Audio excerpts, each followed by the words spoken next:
Okay, you guys, we are going to do some speed calculations today. So you're going to need your Cornell note sheet and a calculator. So make sure you have both of those. If you don't, pause the video, go grab them. First, start by writing down your essential question. What does speed measure and how do you calculate it? Make sure you have a highlighter too once you get that written. Speed is our vocab word, and we are going to learn today how we measure it and how we calculate it. So those are our two skills that we want to walk away with today.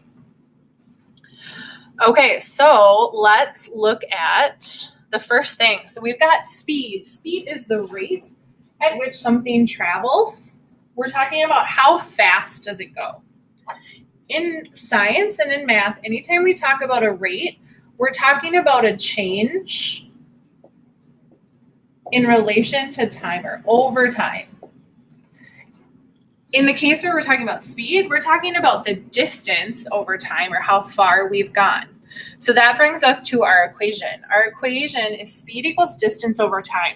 I don't want to write those words out every time. So we have letters that correspond to each of those.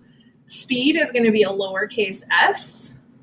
Distance is a lowercase d. And time is going to be a lowercase t. So we can write the equation as S equals D over T. Notice we've got this triangle here on this side. This triangle is going to help us do some rearranging. This works with a 3-variable equation. I'll show you how it works in a couple of seconds. So with our units of speed, anytime we have a value in math or in science, we have to have a unit. So all of these units are possibilities for speed. Notice all of them have the same format though. It's a distance over a time. So we've got meters, which is a distance, seconds, which is a time, kilometers, which is a distance, minutes, which is a time, miles, which is a distance, hours, which is a time, kilometers, which is a distance, hours, which is a time. So we can have any number of units of speed. It just kind of depends on our scenario. So if we wanted to know how fast a snail was going, snails move really slow and they don't move very far. And so maybe we would use centimeters, which is a small distance, and then we would use minutes because it takes them a while to do that. So the unit of speed, just like with distance and displacement, is unique to the situation. So we need to be careful when we're doing our calculations. So we're going to do a problem-solving process. We're going to do these 5 steps each time. So highlight with me, guys, so you have this information. The first thing we're going to do is analyze the problem. And when I say analyze, I want you to read the whole problem.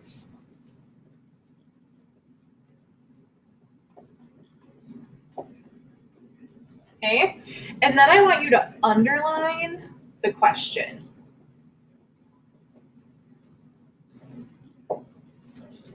All of these are going to be word problems, which means that there's going to be words and numbers mixed together. And so we need to make sure that we are staying organized. After we've read the problem, we know what we're trying to find. We're going to do numbers 2 and 3. We're going to define our variables. The variables are the parts of the equation, the things that we need to know. These are going to be given to us in the problem. We also need to rearrange an equation. So we want our equation to equal what we're trying to find. With the equation we're using today, speed equals distance over time, we can use that equation to find speed, distance, or time. And so we need to figure out which one we're looking for and rearrange. In math, you guys put numbers in and then you rearrange. In science, you rearrange the equation before you put your numbers in. So we're going to practice that. 1, 2, 3 are the hard work. 4 and 5 are easy. You're going to plug your numbers into the equation after it's all rearranged, and then put it in your calculator or do it in your head. And then finally, you're going to circle or box in your final answer. This is so that I know what your final answer is. This is what you want me to grade. And then make sure that you always have units. And we're going to use the units to help us decide if something makes sense or not. Okay, let's try one of these.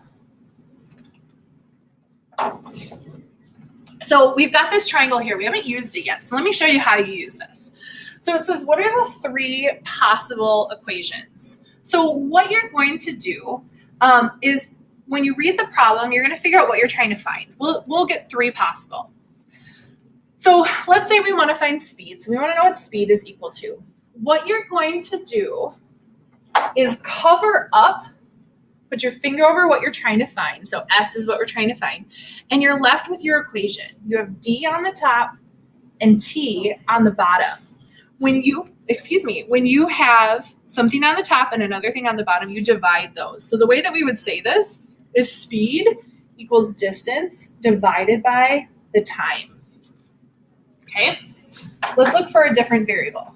So let's look for our distance next. So we're going to cover up what we're trying to find, use your finger, and what we're left with is speed and time next to each other. So distance is going to be speed times time. When you have two things next to each other, you multiply. Last thing we could look for is time. So again, we're going to cross out, or we're going to put our finger over what we're looking for, and we're left with D over S. And when we have things over each other, we divide. So time is distance divided by speed. So those are the three possible things we could solve for using this equation. So let's go all the way through with an example here. So first step, analyze. I'm going to read it all the way through and underline what I'm looking for. What is the speed of a rabbit that goes 20 meters in 5 seconds? Underline what this problem asks you to find. So I'm going to underline what is the speed. So speed is my S. So I'm going to go to my triangle. I'm going to cover up speed. That's what I'm looking for. And I'm left with D over T. So that's my equation. Step one.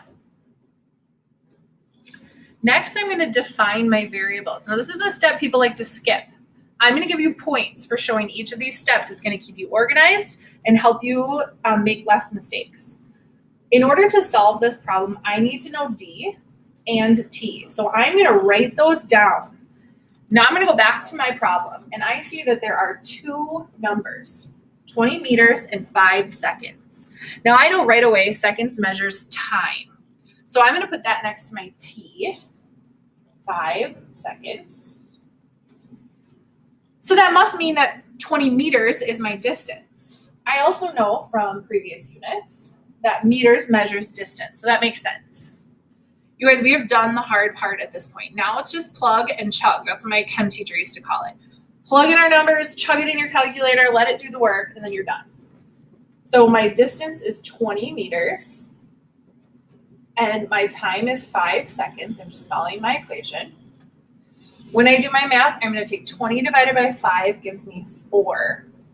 Now I need units. This answer wouldn't be correct yet. So the thing with units is that if you can cancel them out, you should. So if this meters was also on the bottom of this equation, if it's on the top and the bottom, I can cancel. Since there's only meters on the top, I have to bring it over to my answer. Same thing with seconds. Since seconds is on the bottom, if there was a seconds on the top, I could cancel. But I can't cancel because there isn't anywhere else. So I am simply going to bring it over to my answer. So the correct answer for this is 4 meters per second.